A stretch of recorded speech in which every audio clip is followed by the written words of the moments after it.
हैदराबाद के भाजपा प्रदेश कार्यालय में विश्वकर्मा जयंती और प्रधानमंत्री नरेंद्र मोदी के 75वें जन्म दिवस के समारोह भव्य रूप से आयोजित किया गया।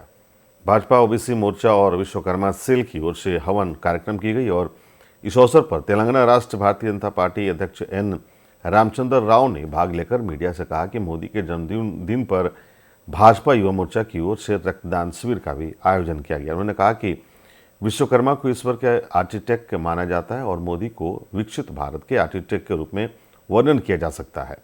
देश का विकास और तेलंगाना में भाजपा को सत्ता में लाना ही हमारा लक्ष्य है।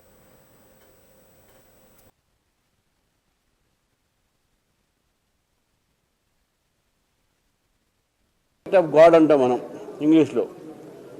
ఈ యొక్క దేవ నగరీలు దేవతలకే వారు ఇంజనీరు కాబట్టి ఆ దినాన్ని వారు కట్టడాలు కానీ ఈరోజు మనం చూస్తున్నటువంటి భవనాలు నిర్మాణాలు ఇవన్నీ కూడా విశ్వకర్మ సంబంధించినటువంటి ఒక ఆ ఇన్స్పిరేషన్స్తోనే ఈరోజు జరుగుతూ ఉన్నాయి.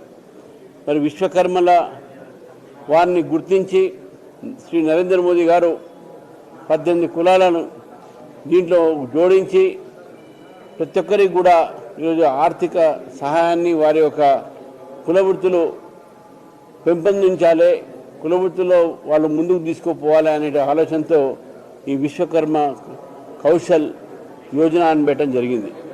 మరి నరేంద్ర మోదీ గారు ఈ యొక్క సందర్భంగా వారి పుట్టినరోజు కూడా ఈరోజు సేమ్ డే రావడము, మరి వారు విశ్వకర్మ మన దేవతలకు ఆర్కిటెక్ట్ అయితే నరేంద్ర మోదీ గారు మోడర్న్ ఇండియాకు ఆర్కిటెక్ట్, ఒక డెవలప్డ్ ఇండియాకు ఆర్కిటెక్ట్.